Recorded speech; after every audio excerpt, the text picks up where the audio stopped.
तो देखिए भाई एसएससी जीडी 2023 सितंबर का पूछा गया सवाल है, बहुत अच्छा सवाल है। देखो सवाल क्वेश्चन है हमारे सामने कि राम, श्याम और मोहन ने क्रमशः 15,000, 18,000, 21,000 रुपए लगाकर एक व्यापार शुरू किया, ठीक है ना। एक वर्ष के अंत में 90,000 का लाभ हुआ, बताइए मोहन को कुल कितने रुपए लाभ के रूप में प्राप्त हुए, ठीक है ना। ये पार्टनरशिप वाला सवाल, ठीक है ना, साझेदारी वाला। तो देखिए इस सवाल को समझने से पहले थोड़ा भी कंसेप्ट समझाता हूँ, ठीक है ना। देखो अगर जैसे ही आप पूंजी पूंजी ठीक है ना, जैसे हमने व्यापार में कुछ ऐसा लगाया, ठीक है ना, पूंजी, जैसे हम पूंजी व्यापार में लगाते हैं और कितने समय के लिए लगाते हैं, ठीक है ना, टाइम। जैसे हम पूंजी में टाइम के साथ क्या करेंगे, टाइम के साथ जैसे क्या करेंगे, मल्टीप्लाई करेंगे, ठीक है ना। पूंजी में यानी कि जो हम पैसा व्यापार में लगाएंगे ना, ठीक है ना, और टाइम के साथ हम क्या करेंगे, मल्टीप्लाई करेंगे। तो मेरे भाई ये हमारा क्या बनता है, ये हमारा बनता है लाभ। क्या बनेगा, ये हमारा प्रॉफिट, ठीक है ना। आपको ये लाइन एकदम याद रखनी है, ठीक है। जैसे हम पूंजी का मल्टीप्लाई करेंगे टाइम के साथ तो मेरे भाई क्या बनता है, लाभ बनता है, ठीक है। तो देखिए सवाल बनाते हैं। हमारे पास तीन व्यक्ति कौन, एक तुम्हारे पास है कौन, राम,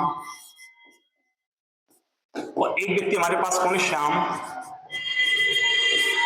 और मेरे भाई एक और हमारे पास कौन है, मोहन।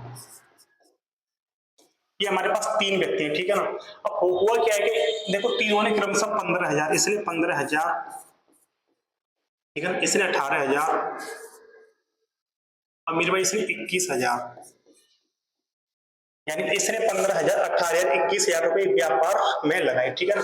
अब देखो एक वर्ष के अंत में यहाँ पर टाइम कितना, एक वर्ष, यानी कि सभी का टाइम क्या है, एक साल। तो सभी एक का कर देंगे मल्टीप्लाई, ठीक है ना, टाइम का मल्टीप्लाई।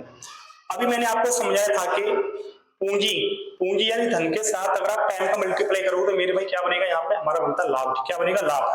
जैसे हम पूंजी के साथ टाइम का मल्टीप्लाई करेंगे, पूंजी के साथ टाइम का मल्टीप्लाई करेंगे तो मेरे भाई क्या बनेगा, वो इनका लाभ का अनुपात बनेगा। क्या बनेगा, लाभ का अनुपात, ठीक है। अब देखो 3 जीरो से 3 जीरो कट जाएंगी, ठीक है ना। अब इसको 3 से डिवाइड करो, 3 से कटेगा 5 बार, ठीक है, और ये कटेगा 3 से 6 बार, और ये कटेगा 3 से 7 बार। तो मेरे भाई हमने पूंजी के साथ टाइम का मल्टीप्लाई किया तो ये हमारा अनुपात क्या बना, ये हमारा अनुपात बनेगा किसका, लाभ का। किसका बनेगा मेरे भाई, लाभ का अनुपात बनेगा, ठीक है। अब इस लाभ के अनुपात में इस पैसे को डिवाइड करना है, ठीक है ना। वर्ष के अंत में 90,000 रुपए का क्या हो रहा है, प्रॉफिट हो रहा है, ठीक है ना। प्रॉफिट कितना हो रहा है, 90,000 का, ठीक है। तो अब प्रॉफिट को हम क्या करेंगे, ठीक है ना, बांट देंगे। देखो प्रॉफिट कितने का हो रहा है मेरे भाई, 90,000 का प्रॉफिट है, ठीक है ना, 90,000 का हो रहा है प्रॉफिट। इस 90,000 के प्रॉफिट को बांट रहे हैं इस वाले अनुपात में, ठीक है ना। 5 और 6 11 और 7 18, ठीक है ना। जैसे हम 18 से डिवाइड करेंगे मेरे भाई तो यहाँ पे पता चलेगा 1 यूनिट की वैल्यू। लेकिन हमको बताना है कि मोहन को कुल कितने रुपए लाभ के रूप में प्राप्त हुए। तो देखो मोहन को कितने प्राप्त हो रहे हैं, 7 रुपए। कितने, 7, ठीक है। मोहन को कितना, 7। तो 7 का मेरे भाई यहाँ पे हम क्या कर देंगे, मल्टीप्लाई कर देंगे, ठीक है ना। 7 का क्या कर देंगे, यहाँ पे मल्टीप्लाई कर देंगे। इसको काटेंगे, 18 से काटेंगे 5 बार, ये कितना होगा 5,000, और 7 कितना होगा 35,000।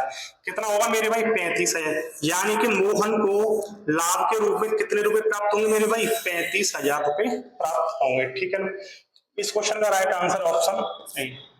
क्वेश्चन मुझे लगता है आप लोगों को समझ में आ गया होगा, तो प्लीज वीडियो को लाइक कीजिए।